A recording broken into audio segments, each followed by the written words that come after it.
Hey everyone, I'm Ben, or as the kids in my family call me, Uncle Ben. You know, the guy who's always got a story from the wild outdoors with a backpack slung over my shoulder and a grin that says, let's chase the horizon.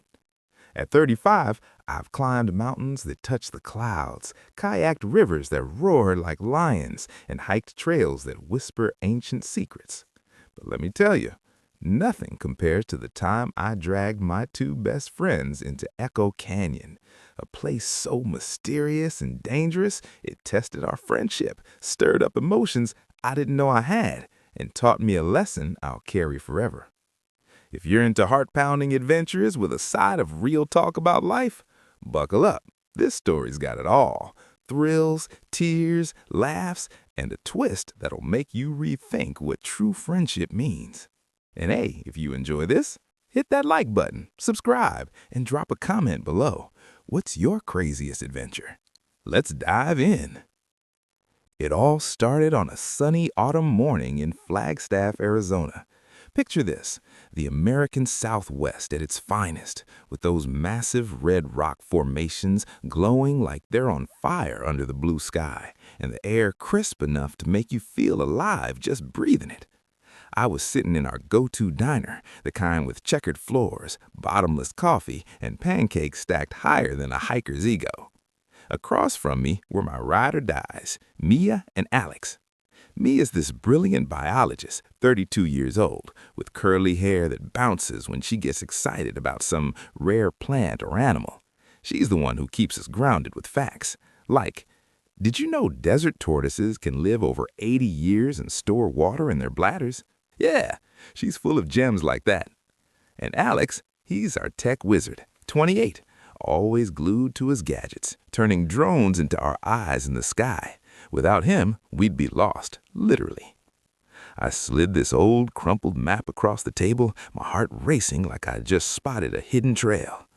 Guys, I said, leaning in with that adventurous sparkle in my eye, I found it, Echo Canyon. It's not on any tourist apps, off the grid, wild, and full of legends. The ancient Anasazi people supposedly left behind ruins with petroglyphs that could unlock secrets about how they survived in this brutal desert. Satellite images show weird rock patterns up high, maybe undiscovered carvings. We could be the first to document them. Mia's eyes lit up like stars in the night sky. She pushed her glasses up her nose and grinned. Dan, you crazy explorer. You know that place is restricted, right? Flash floods, endangered species, but oh man, the wildlife.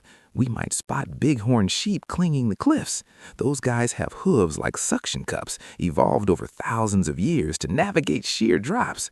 And the plants, creosote bushes that can clone themselves and live for millennia. This could be huge for conservation research. Alex chuckled, fiddling with his drone controller like it was an extension of his hand. All right, Indiana Jones, I'm in, but only if I get to fly the drone with thermal imaging to scout hidden paths. Historically, the Anasazi were geniuses, building cliff dwellings to dodge enemies and collect every drop of rain. Their irrigation systems were way ahead of their time. If we find those petroglyphs, it could teach us about sustainable living in dry climates today. Just promise no death-defying leaps, Ben.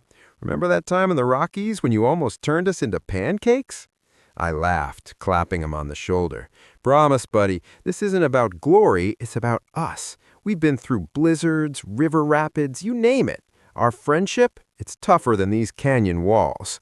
We clinked our mugs, coffee sloshing a bit, and in that moment I felt invincible. Little did I know this trip would push us to the edge, forcing me to face fears I buried deep and emotions that hit like a rock slide. We hit the road at dawn the next day in my trusty Jeep, kicking up dust on those bumpy back roads that make your teeth chatter. The drive was pure magic. Saguaro cacti standing tall like green giants, mesas rising like ancient fortresses, and the wind whipping through the open windows, carrying the scent of sage and earth. I cranked up some classic rock, think Eagles, Hotel California, and we sang along off-key, laughing until our sides hurt. Mia pointed out a coyote trotting along the roadside. Tricksters of the desert, she said. They adapt to anything, eat cactus fruit, hunt in packs, kind of like us, huh? Alex was already geeking out on his phone, pulling up facts. Did you know the Anasazi vanished around 1300 AD? Theories say drought, but their petroglyphs might hold clues, spirals for water cycles, figures for clan stories. As we parked and started the hike into Echo Canyon, the world shifted. The walls towered over us, layers of red sandstone striped with white and brown, like a giant cake baked by time itself. Each step crunched on gravel, and the only sounds were our breaths and the occasional bird call echoing back. That's how the canyon got its name, those eerie repeats that make you feel like the rocks are talking. I felt a rush, that adventurer's high, but also a twinge of something deeper. This place humbles you, I said out loud. Millions of years of erosion, wind, water, and here we are, tiny specks chasing history. We trekked deeper, the path narrowing into a slot canyon where the walls closed in, cool and shadowy. Alex launched his drone, the buzz cutting through the silence. "Check this out," he yelled, as the screen lit up with thermal scans. Up on a high ledge, faint outlines, petroglyphs, swirls, human-like figures, symbols that screamed water and life. "These could be 1,000 years old," Alex whispered in awe. "The Anasazi farmed maize, beans, squash in this arid hell by channeling flash floods into fields. Geniuses." Excitement surged through me like adrenaline. We rigged our ropes, safety first folks, always clip in, and started the climb. Mia led, her biologist instincts spotting every handhold. "Look at this lichen," she said halfway up. "It's a bioindicator, means the air here's pristine." I followed, muscles burning, but man, the view was worth it. The canyon stretching like a red ribbon below. Alex brought up the rear, hauling extra gear like a champ. Then, bam, disaster. Mia's foot hit a loose rock and she slipped. Time froze. I saw her eyes widen in terror as she plummeted. "Mia!" I screamed, lunging forward, my hand shooting out. I grabbed her wrist just in time, my other arm hooked into the rope. She dangled there, feet kicking air, and my heart, it was pounding so hard I thought it burst. Dust choked the air, and for a second, raw fear gripped me.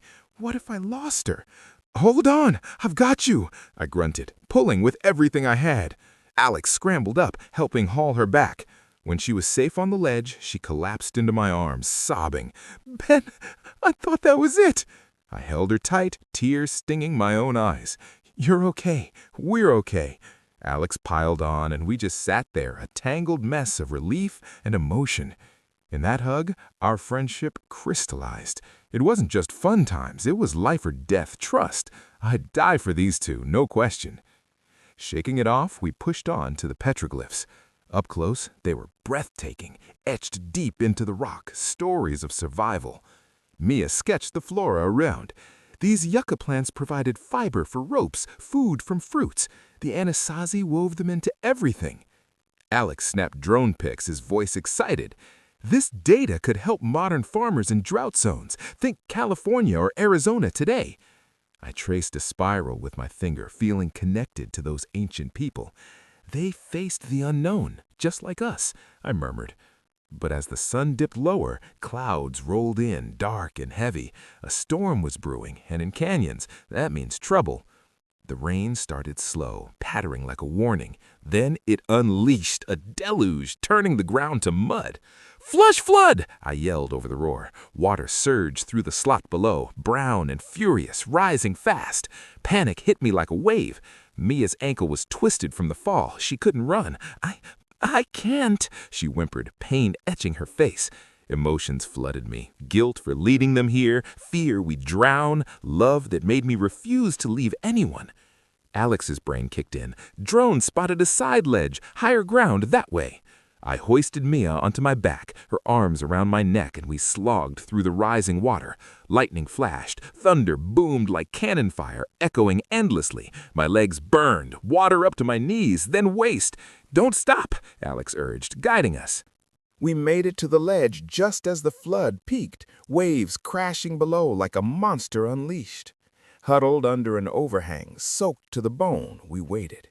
Shivers racked us, but we shared what warmth we had. "I'm sorry," I choked out, voice breaking. "This is on me." Mia squeezed my hand, her eyes soft despite the pain. "Ben, we chose this. Friends don't blame, they stick together." Alex passed around soggy energy bars. "Yeah, and we got the petroglyphs. This could lead to better flood warnings, save lives." As the storm passed, a rainbow appeared, arching over the canyon like a promise. Hope bloomed in my chest. We'd survived. Limping back to the Jeep took hours, but we made it. That night in Flagstaff, over greasy burgers and cold beers, we toasted. "To echoes," I said, "of the past and our unbreakable bond." The lesson? Adventure's thrilling, but nature demands respect. Plan smart, listen to warnings. The Anasazi adapted together, so did we. Friendship isn't fair weather, it's storm-proof. And me? I learned to value the people over the rush. Now I share this story to inspire safe explorations. If this tale got your heart racing, smash that like, subscribe for more, and comment your thoughts. What's a lesson adventure taught you? Stay safe out there. Goodbye.